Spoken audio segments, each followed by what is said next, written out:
My process for making an album is usually starts with branding, sound branding, the audio branding, to where I'm focusing on the sounds. I have to find that sound. So it's finding the sound, and I apply it to the people that I'm trying to reach. So I'm taking this sound and I'm looking at marketing, taking the sound, looking at marketing. Then it's a bunch of sticky notes on the wall. I take over the entire wall. Doesn't matter where I'm at. I might take 2 or 3 walls. It's pictures on the wall. It's sticky notes on the wall. It's people that I want to work with. It's ideas on my wall. One piece on my wall, I can see it now, is happy shadows. Just on a sticky note, it says happy shadows. And I just really wanted to capture the ground as someone's doing this music video. We have this happy music video, This Little Light of Mine, and I'm seeing the shadows on the ground as silhouettes as the kids walk by. You don't see the kids, but you only see the shadows, but they're extremely happy. And it takes away race, it takes away all this sort of stuff, and we're singing This Little Light of Mine. And then my son raps over it, and I rap over it. But it's that process of like sticky notes and figuring it out, and then pulling things together in order to find what's going to be a masterpiece. Because I don't make singles.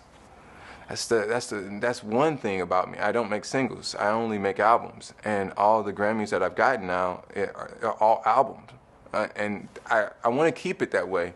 I don't really feel like I'm a singles guy.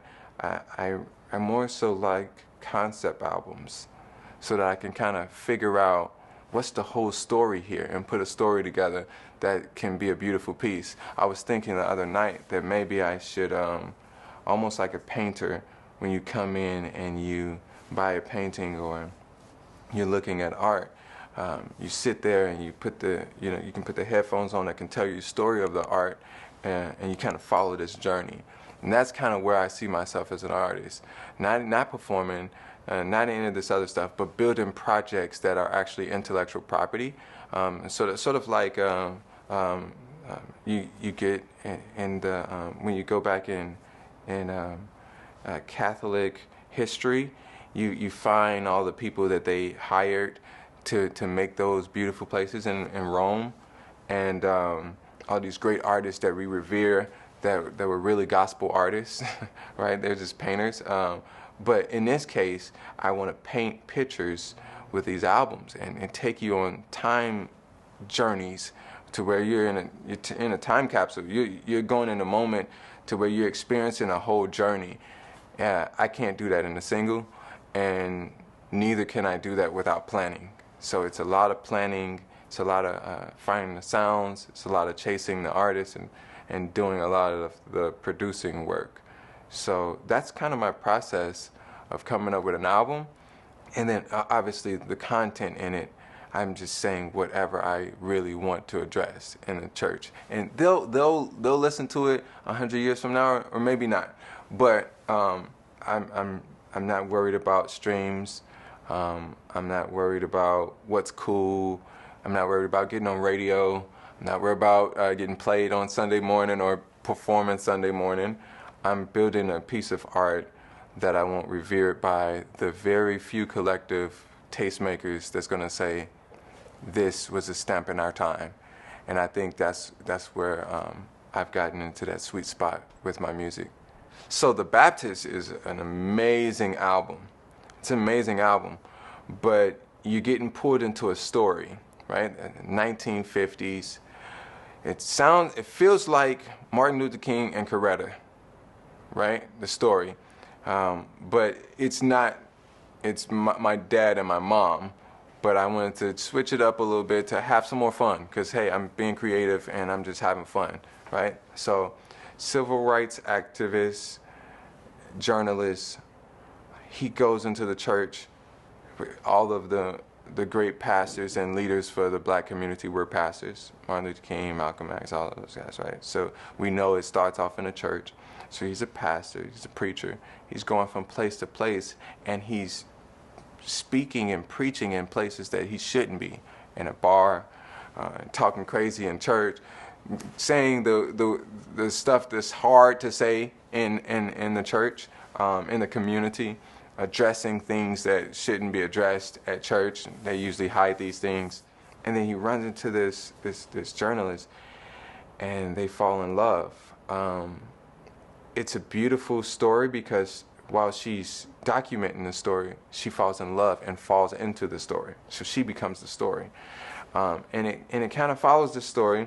So the preacher's going wild. He's doing all of this. Then he has this this baptism in the South in Mississippi, but it's called Retro City.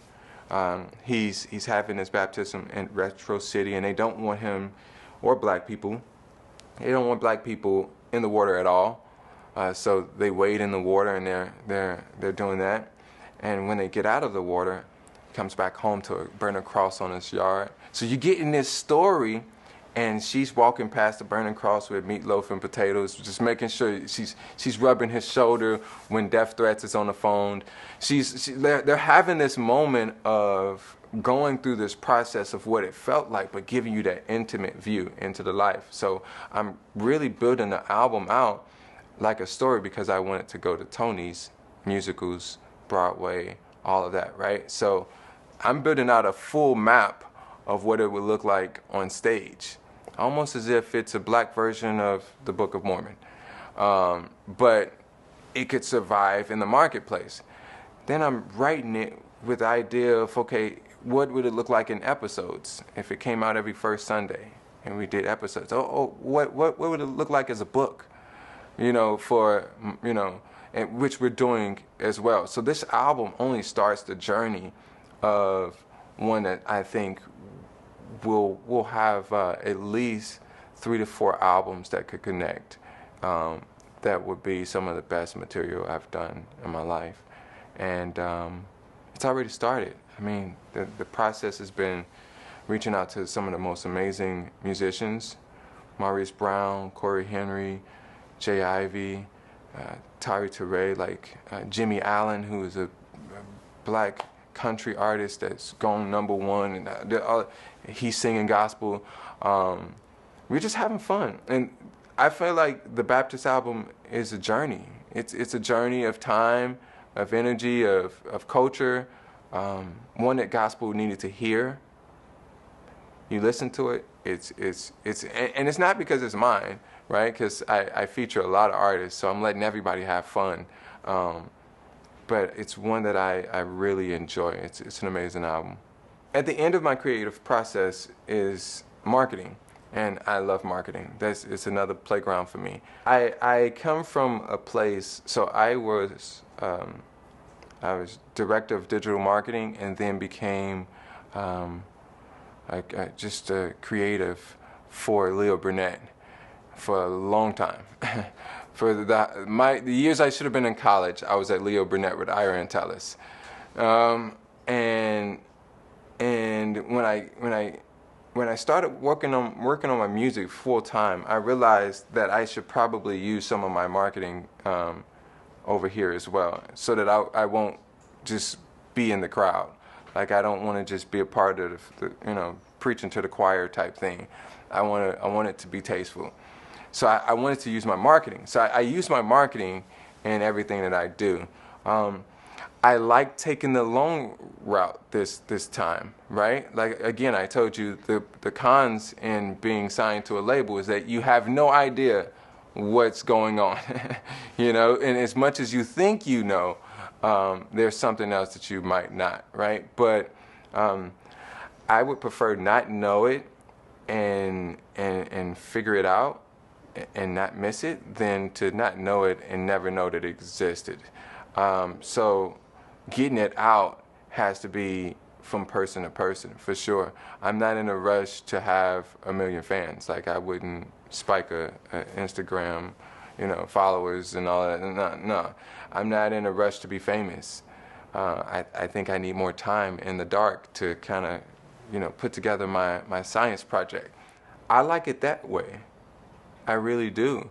And that's the route I think I want to go this time. Person to person, winning souls and really winning people that are saying, okay, I'm committed to what you're trying to tell me and what you're leaving with me to give to the world, which is, it's heavy because now I have to create my own DSP, like that stuff like that I'm working on, that would allow me to really curate and control my listening experience, and that's worked well for me, and I want to continue that as I go.